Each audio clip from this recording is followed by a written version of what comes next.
domingo que vem, me entregar o relatório de leitura do livro Ministrando com o Mestre. O que é o relatório de leitura, pastor?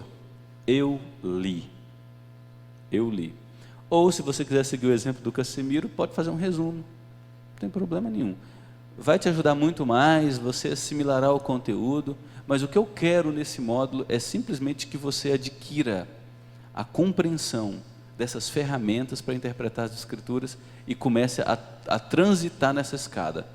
Lembrando ainda que daqui 2 semanas ou 3 semanas, vocês precisam me entregar, aí já não é mais relatório, precisam me entregar a tarefa do semestre, que é o texto que vocês escolheram, seguindo cada um dos degraus dessa escada, até a aplicação para os nossos dias, tá certo?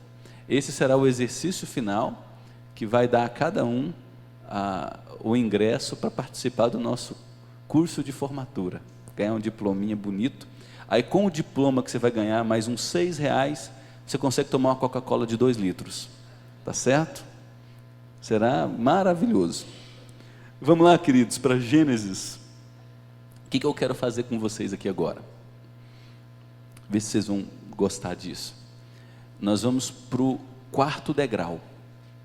Vamos observar como os versículos anteriores, posteriores, os capítulos anteriores e posteriores podem ser de grande ajuda para a gente interpretar qualquer texto bíblico. Eu vou caminhar rapidamente com vocês em cada um dos diversos gêneros literários: narrativa, poesia, livros proféticos, as cartas do Novo Testamento, os evangelhos e os livros históricos. Nós já vimos o degrau 1, precisamos conhecer todo o pano de fundo do livro antes de abrir as Escrituras: quem escreveu, quando escreveu, por que escreveu, as características do livro, sobre o que o livro fala. Dá uma olhada, não escrever, mas dá uma olhada em 3 a 4 esboços daquele livro, para ver como o autor construiu sua linha de raciocínio em todo o livro. Depois do degrau 1, nós vamos para o degrau 2. Você vai abrir o livro bíblico, de preferência, só uma Bíblia. Nada daquela parafernália de Bíblia de estudo, com nota de rodapé, só uma Bíbliazinha básica. Escolha um livro por vez, leia aquele livro todo, com papel e caneta à mão, ou digitando no seu computador, escrevendo em seu celular ou em seu tablet. O importante é você agora observar o texto bíblico. Você lerá a primeira vez, depois lerá a segunda vez com um pouco mais de atenção, comparará com outras versões bíblicas, depois você vai para o degrau 3, que é fazer o estudo detalhado do texto. Separará os verbos do passado, do presente e do futuro, e especialmente ficará de olho nos imperativos, que são as ordens. As ordens estão presentes especialmente nas cartas do Novo Testamento. São ordens o tempo inteiro, o tempo inteiro. Nós acabamos de ler 1 Coríntios 5. Todos os verbos de 1 Coríntios 5 estão no imperativo. Já que vocês são igreja de Jesus, devem viver assim, para glorificar o nome de Deus. São ordens. Depois vocês vão ficar atentos às conjunções: mas, porém, contudo, todavia, que muda a direção do texto. Por isso, assim sendo, que conclui um assunto. Vocês ficarão atentos a palavras e expressões que se repetem. Vocês consultarão em dicionários teológicos algumas expressões que não conhecem. Por exemplo, em 1 Coríntios 5, nessa manhã, a primeira vez que eu estudei esse texto, há quase 20 anos atrás, eu passei por ele e vi asmo. O que significa asmo? O cordeiro que foi imolado. O que significa a palavra imolado? Às vezes um dicionáriozinho de português resolve, mas aquele material que eu passei para vocês no início do nosso módulo, dividido em categorias, onde tem dicionários bíblicos e enciclopédias, dá todo o sentido de todos os textos bíblicos. Então você vai em asmo, você vai na palavra imolado, você verá a história dessa palavra dentro das Escrituras. Sua visão vai ampliar. É um exercício que você faz uma vez e vai durar o resto da vida na sua cabeça. Toda vez que você voltar a ler outros textos que fala de imolado, pão asmo, você vai saber a que se refere. Depois de fazer o estudo detalhado do texto, eu sugiro que você o divida em frases principais e frases secundárias, colocando literalmente em linhas diferentes. Por isso, deixa o homem, pai e mãe, e se una à sua mulher. Separa o texto em construções de frases principais e frases secundárias. Com isso, você vai enxergar o esboço daquele texto, a maneira como o autor construiu sua linha de raciocínio. Foi o que eu fiz, por exemplo, hoje para 1 Coríntios 5. Nos versos 1 a 2, Paulo traz o diagnóstico: é uma igreja doente. Depois ele muda de assunto, ele dá a sentença, o que aquela igreja precisava fazer para resolver o seu problema: entregar determinada pessoa a Satanás. Depois ele explica por que a disciplina devia ser feita, porque quem não disciplina vai fazer com que um pouco de fermento estrague todo mundo. Nós temos que disciplinar também porque nós fomos separados do pecado.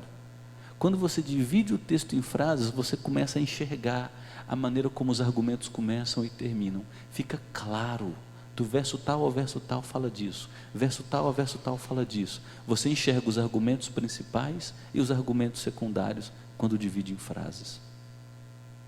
Quando você fizer isso, você já estará afoito. Quando terminar o degrau 3, você será tentado a já ir para a aplicação, porque você já estará seguro de si, já terá muitas informações a respeito do texto, pano de fundo, detalhes do texto, muitas informações para explicar aquele texto. Mas eu quero te pedir, segura as pontas, não pule do degrau 3 para o degrau 7, vá para o degrau 4, que é olhar os versículos anteriores e os versículos seguintes, capítulos anteriores e capítulos seguintes. Nem sempre, ao olhar para os versos anteriores e seguintes, vão te ajudar, mas em grande parte das vezes, eles vão contribuir muito para você entender o sentido original do seu texto. Quer um exemplo? Vamos lá para Gênesis 50. Você não precisa necessariamente ler os versículos e capítulos anteriores e posteriores. Eu estou te pedindo apenas para observar. Se você achar que é importante, aí compensa dar uma lida rápida, para você adquirir uma visão do todo. Gênesis 50.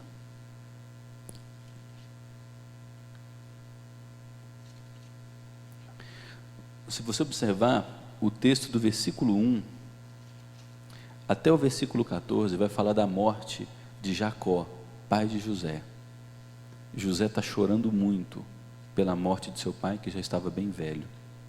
O versículo 15 em diante, façamos aqui um exercício hipotético de que a sua leitura está sendo do versículo 15 ao versículo 21, a sua devocional de hoje pela manhã, no meio da tarde. Vendo os irmãos de José que seu pai já era morto, disseram: é o caso de José nos perseguir e nos retribuir certamente o mal todo que lhe fizemos. Opa, qual foi o mal que os irmãos de José fizeram contra ele? Você vai ter que ler o que agora? Gênesis 39 e 40. Saber que os irmãos tinham inveja, venderam, primeiro jogaram num buraco e depois o venderam como escravo. Por conta disso, José teve que amargar 13 anos de uma cadeia injusta e de um grande sofrimento em terra estrangeira.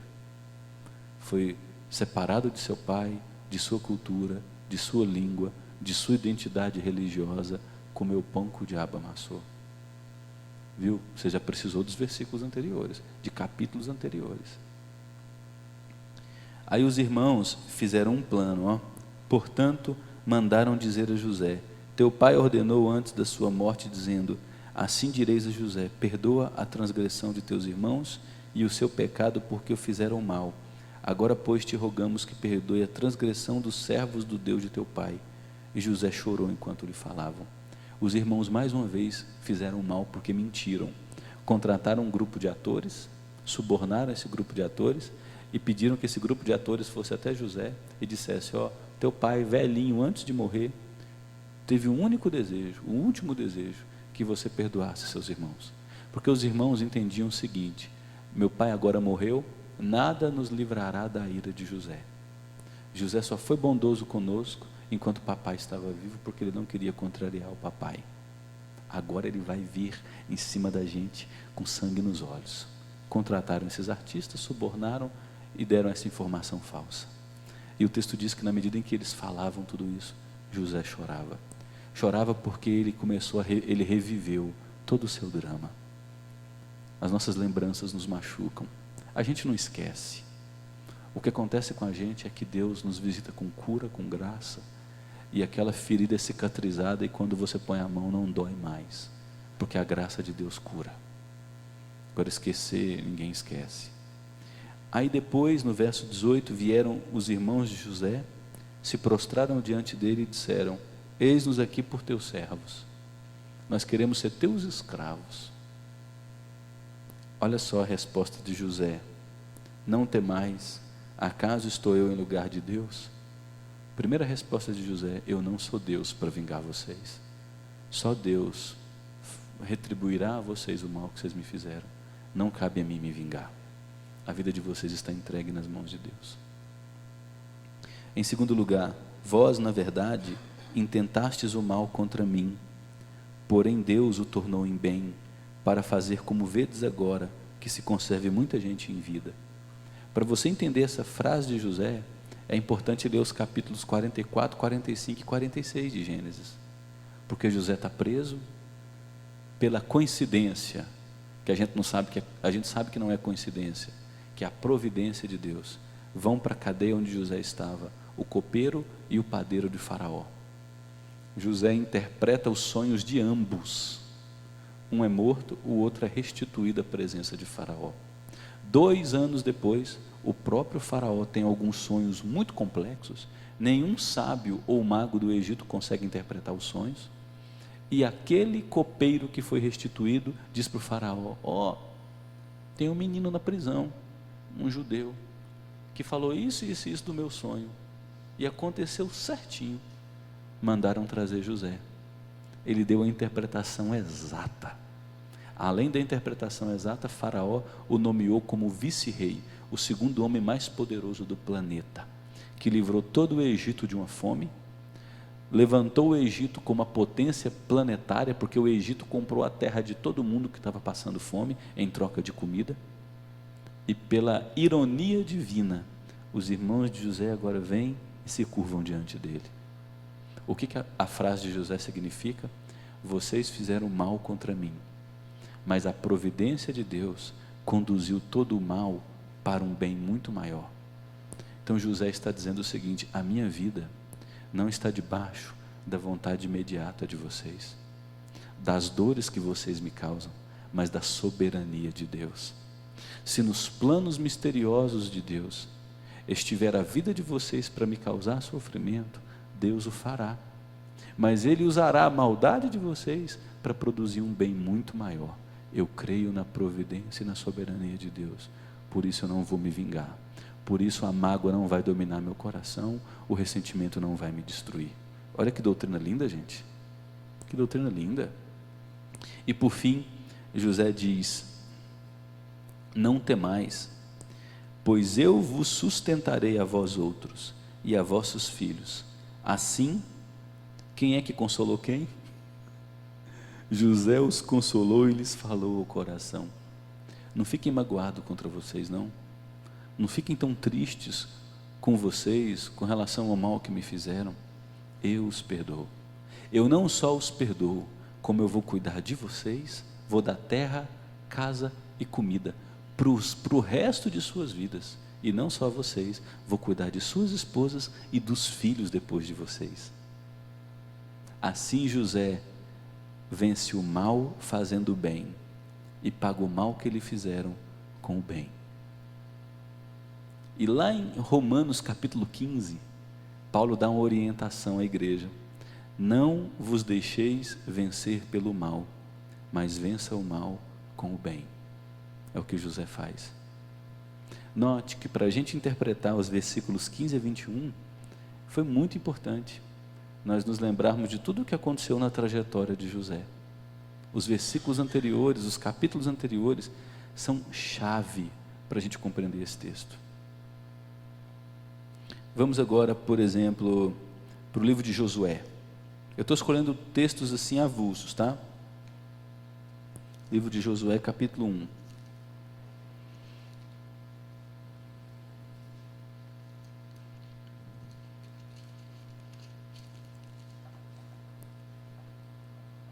Versículo 1 e diante.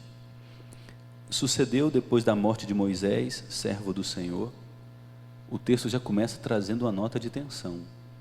O grande Moisés, que liderou o povo da libertação da escravidão no Egito, caminhou com esse povo 40 anos no deserto, agora morreu. E agora? O que vai acontecer?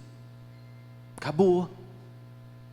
Esse povo está no deserto, não entrou na terra da promessa, Moisés morreu, e Deus só falava com Moisés. E agora? Aí o texto diz que Deus veio e conversou com Josué, que era servo de Moisés, e disse: Moisés, meu servo, é morto. Dispõe-te, passa este Jordão, tu e todo este povo, a terra que eu dou aos filhos de Israel. Deus levanta novas lideranças, porque a igreja é dele, os projetos são dele, os sonhos são dele. Todo lugar que pisar a planta do vosso pé, vô-lo tenho dado, como eu prometi a Moisés. Deus garante a Josué que sua presença estaria com ele e que ele faria essa missão ter sucesso. Desde o deserto e o Líbano até o grande rio, o rio Eufrates, toda a terra dos heteus e até o mar grande ao poente do sol será o vosso limite. Deus especifica os detalhes da extensão da terra que Josué conquistaria para Israel. Ninguém te poderá resistir todos os dias da tua vida. Como fui com Moisés, assim serei contigo. Não te deixarei nem te desampararei. Deus fortalece Josué, dizendo que sua presença jamais se afastará dele. Sê forte e corajoso, porque tu farás este povo herdar a terra que, sob juramento, prometi dar a seus pais. Você acabou de ler Josué capítulo 1, do versículo 1 ao versículo 9. Olha o que diz no versículo 9. Não te mandei eu? Sê forte e corajoso, não temas nem te espantes, porque o Senhor teu Deus é contigo por onde quer que andares. Ok, você leu os 9 primeiros versículos. Aí você continua lendo o livro de Josué. O povo viveu 40 anos no deserto, não tem experiência de guerra, não tem arma tecnológica desenvolvida, guiada por GPS, míssil teleguiado, não tem nada disso, drone, não tem nada disso. Vão ter que agora entrar numa região com as cidades todas muradas, detalhes, muros de 30, 40 metros de altura, com 5 metros de largura. Passava 2 carroças em cima daqueles muros, e mais várias pessoas. A cada 2 metros no muro tinha os vigias armados, para matar qualquer pessoa que se aproximasse de longe, para sitiar a cidade. Os desafios vêm. A primeira cidade que o povo tem que derrubar é talvez a cidade mais fortificada daquela terra de Canaã, Jericó. O que mobiliza Josué? O que motiva Josué? O que fortalece Josué em todo o livro de Josué? É essa palavra de Deus a ele nos versículos 1 a 9. Quando as dificuldades vierem, os medos vierem, quando a insegurança tomar conta do seu coração, você precisa se lembrar o que Deus falou com você. Para o que Deus te chamou? Para o que Deus te chamou? Eu tenho 20 anos de conversão. Completo agora 15 anos no ministério pastoral. E eu tenho a plena convicção que Deus me chamou para pregar o Evangelho. E que ao pregar o Evangelho eu encontrarei oposição, resistência de homens, e eu posso eventualmente encontrar igrejas que não queiram a pregação do Evangelho. E eu tenho certeza de que eu poderei ser, em diversos momentos, impopular diante da maioria das pessoas. Mas o que mais me motiva é ser popular na presença de Deus. Não te mandei eu? Ser forte e corajoso, não temas nem te espantes, porque o Senhor teu Deus é contigo por onde quer que andares. Não te desvie desse livro nem para a direita e nem para a esquerda. Quais são suas convicções? O que Deus mandou você fazer? Porque quando você tiver a convicção de algo, as lutas vão surgir, os desafios virão para serem transpostos. Quando esses desafios chegarem, para você não ser consumido pelo medo, desespero e insegurança, você precisa ter a convicção da voz de Deus que te guia. Porque aí as pessoas vão te decepcionar, as circunstâncias serão opressivas, mas você tem a certeza de que a voz de Deus nunca te desamparará. Então você lerá todo o livro de Josué, vendo a coragem, a obediência de Josué, fundamentado nos 9 primeiros versículos do capítulo 1. Vamos para os Salmos.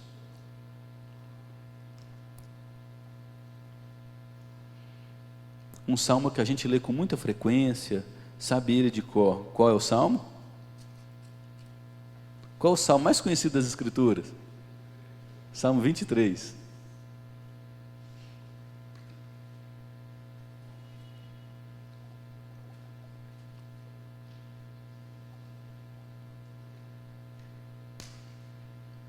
Lembrando que meu propósito é mostrar para vocês que os versos anteriores e posteriores, capítulos anteriores e posteriores, na maioria das vezes, ajuda demais a você interpretar fielmente o sentido daquele texto que está estudando.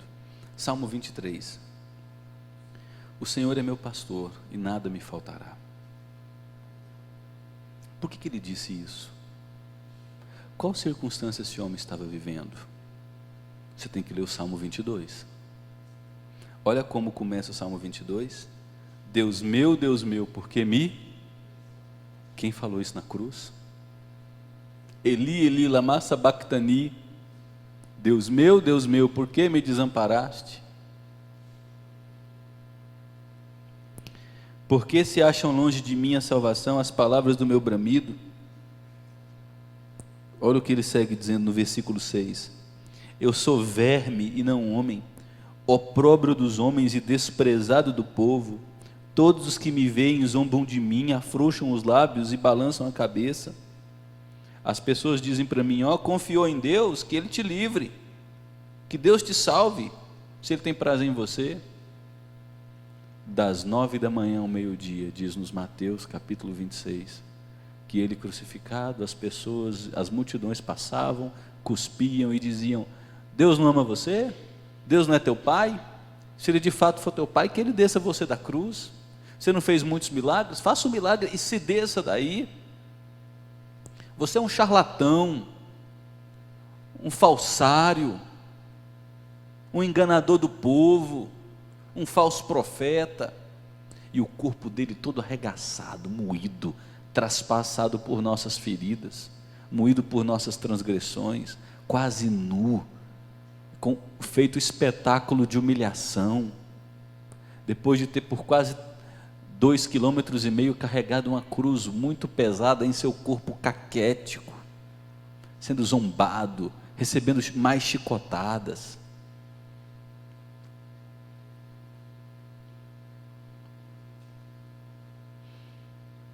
Versículo 12. Muitos touros me cercam, fortes touros de Bazã me rodeiam, contra mim abrem a boca como faz o leão que despedaça e ruge. Versículo 15. Secou-se o meu vigor como um caco de barro e a língua se me apega ao céu da boca. Eu estou deitado no pó da morte. Olha o verso 16.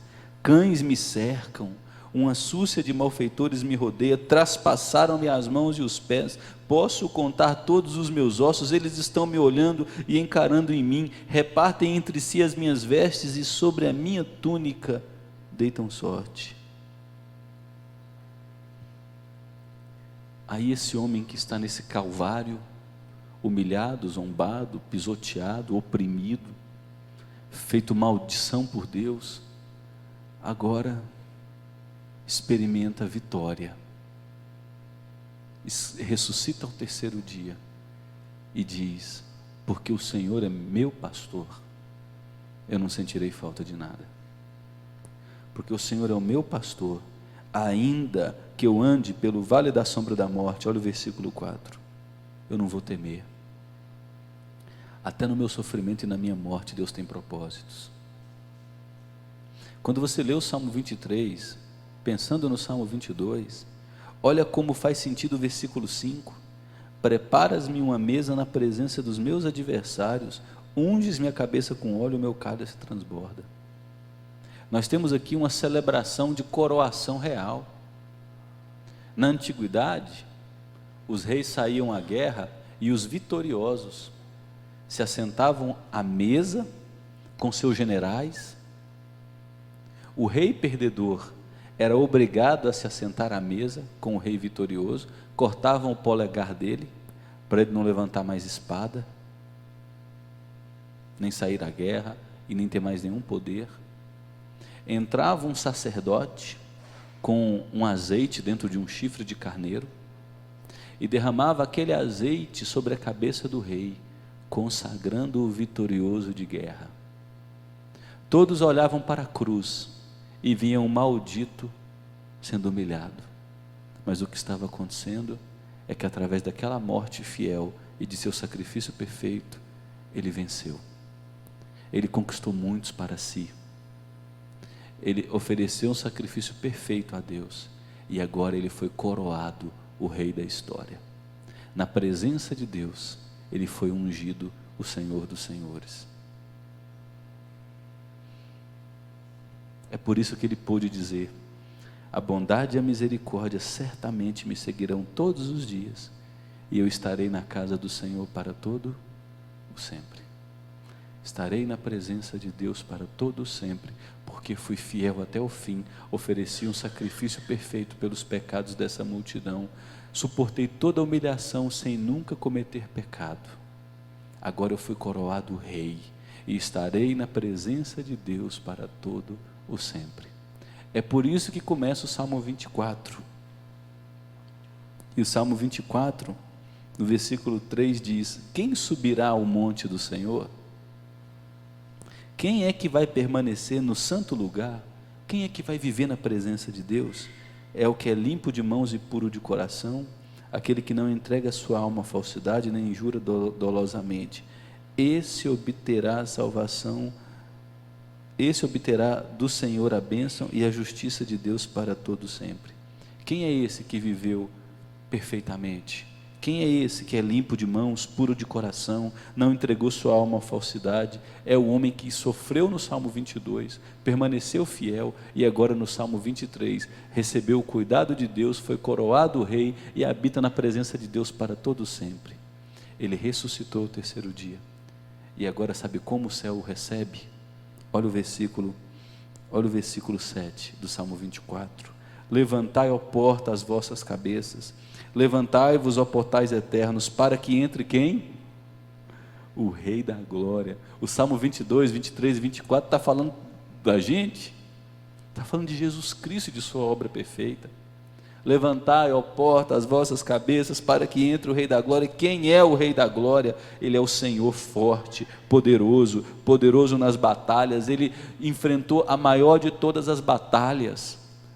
Ele venceu o pecado, ele venceu o diabo, ele venceu a morte, ele venceu as tentações, ele venceu a sua humilhação, ele venceu tudo. E agora o céu escancara as suas portas para recebê-lo como o rei coroado, o Senhor que venceu a principal de todas as batalhas, venceu a guerra. Quem é o Rei da Glória? O Senhor forte, poderoso, poderoso nas batalhas. Levantai, ó porta, as vossas cabeças, levantai-vos, ó portais eternos, para que entre o Rei da Glória. Note como o Salmo 23 adquire agora um significado amplo. Ele fala de um homem que é humilhado, zombado, oprimido, mas que sabe que Deus tem propósitos, o sustenta em toda dificuldade, que Deus tem propósitos inclusive no vale da sombra da morte, e que o vale da sombra da morte não o destruirá. Ele celebrará a refeição dos vitoriosos na presença de Deus, mas não somente celebrará essa refeição na presença de Deus, como ele permanecerá com Deus para todo sempre. O céu o recebe. O livro de Atos nos diz que quando Jesus ressuscita ao terceiro dia, ele fica 40 dias ensinando aos seus discípulos a respeito do reino. Jesus leva os discípulos até um determinado monte, ele começa a subir, os céus se abrem e o recebem na presença de Deus. Ele se assenta à destra de Deus, e a expressão destra significa que ele foi coroado por Deus como digno de receber toda honra, poder, glória, e voltará. É sobre Cristo. E porque é sobre Cristo, esse salmo nos consola. Ele venceu a morte em nosso lugar, ele recebeu a maldição do pecado em nosso lugar, permaneceu fiel a Deus até as últimas consequências em nosso lugar. Ele foi coroado Rei dos Reis, subiu até a presença de Deus, intercede por nós, há de voltar, se compadece de nós, ofereceu um sacrifício perfeito. Portanto, Deus, através de Cristo, nos justifica, nos perdoa, nos aperfeiçoa e nos dará a eternidade. Viu? Observa versos anteriores, versos posteriores. Vai para Isaías. Tem tanta coisa para a gente falar desse assunto. Meu Deus. Vai para Isaías capítulo 53.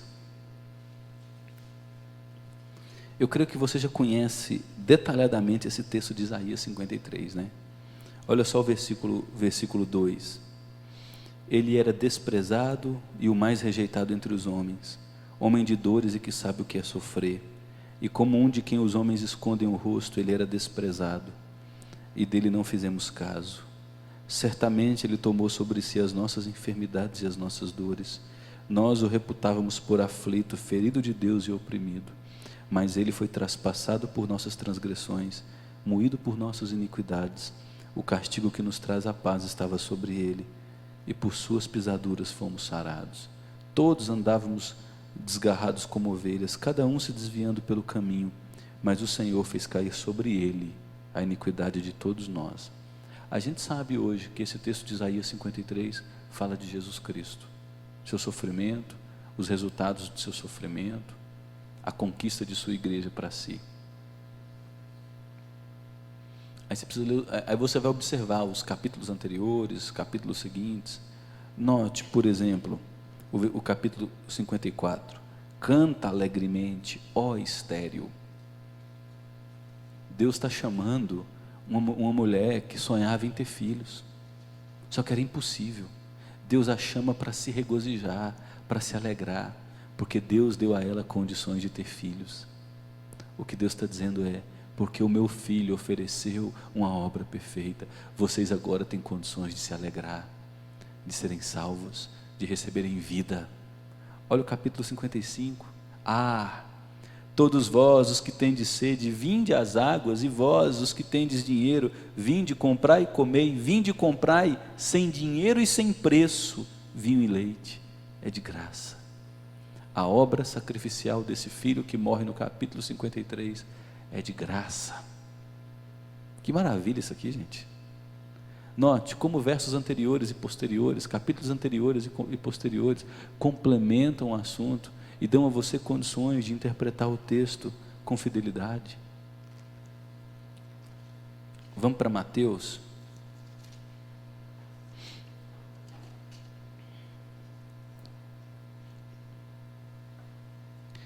Capítulo 4.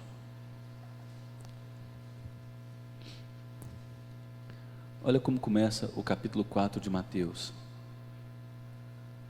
A seguir, foi Jesus levado pelo Espírito ao deserto para ser tentado pelo diabo.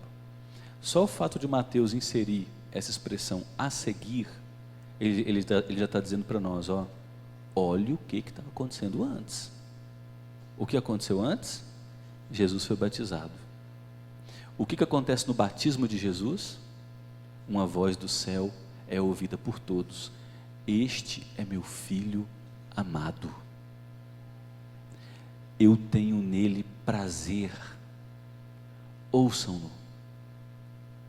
O Espírito Santo desce como pomba, repousa sobre Jesus. Todo batismo era feito para arrependimento, mas Jesus não tinha pecados dos quais se arrepender, mas ele está oferecendo um arrependimento substitutivo. Como nós não conseguimos nos arrepender perfeitamente, plenamente dos nossos pecados, ele se arrepende em nosso lugar. Ele oferece um arrependimento perfeito em nosso lugar. Para que esse arrependimento seja provado, Jesus agora é levado para o deserto, para ser tentado. E todas as tentações que Jesus passa no deserto, depois de 40 dias, são as mesmas tentações que Israel passou ao caminhar 40 anos no deserto. Israel falhou em todas as tentações, murmurou, questionou Deus, reclamou do caráter de Deus. Jesus venceu todas as tentações. Quando ele vence todas essas tentações, ele está dizendo que será o nosso fiel substituto, viverá uma vida perfeita, sendo tentado à nossa semelhança em todas as coisas, mas não pecará. Aí depois que Jesus passa pelas tentações, em Mateus 4, verso 1 a 11, é que ele começa o seu ministério no versículo 18, chamando os seus primeiros apóstolos. Para chamar os seus discípulos, primeiro ele precisa se arrepender em nosso lugar, ser tentado e vencer em nosso lugar, para ter o seu ministério legitimado. Agora eu posso começar o ministério, eu vou chamar meus primeiros seguidores. Olha Mateus capítulo 5, por exemplo, faz parte de um bloco de 3 capítulos, 5, 6 e 7, que nós conhecemos como o Sermão da Montanha. O que é o Sermão da Montanha? É Jesus sintetizando os valores do reino de Deus para aqueles que são súditos do reino. É assim que os súditos do reino devem viver. Viver como? Sendo os bem-aventurados, humildes, sendo os bem-aventurados os que choram, sendo os mansos, os que têm fome e sede de justiça, os misericordiosos, os limpos de coração, os pacificadores, os perseguidos por causa da justiça, aqueles que são caluniados, injuriados e recebem mentira por se identificarem com Jesus. As 7 primeiras bem-aventuranças que nós lemos no versículo 1 até o versículo 12, são todas explicadas a partir do versículo 13 até o capítulo 7. Aqueles que choram por causa da justiça são os que veem uma pessoa sofrendo e vão ajudar com a mão, mas a outra vai estar escondida, porque não quer receber glória dos homens. Ele é alguém misericordioso.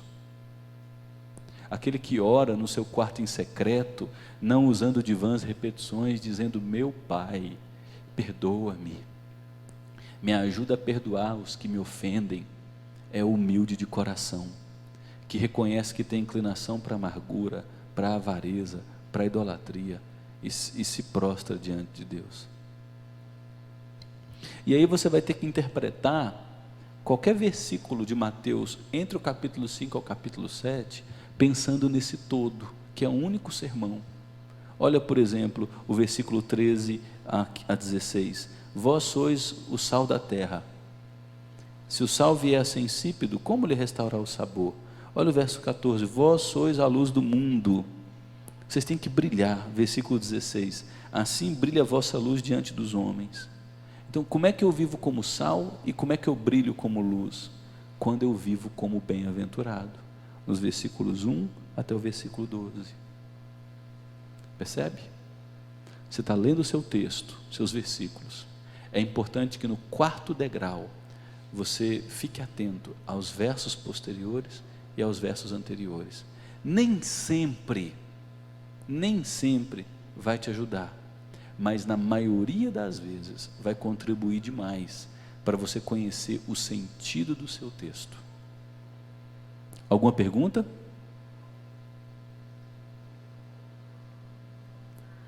Tranquilo? Moleza, né?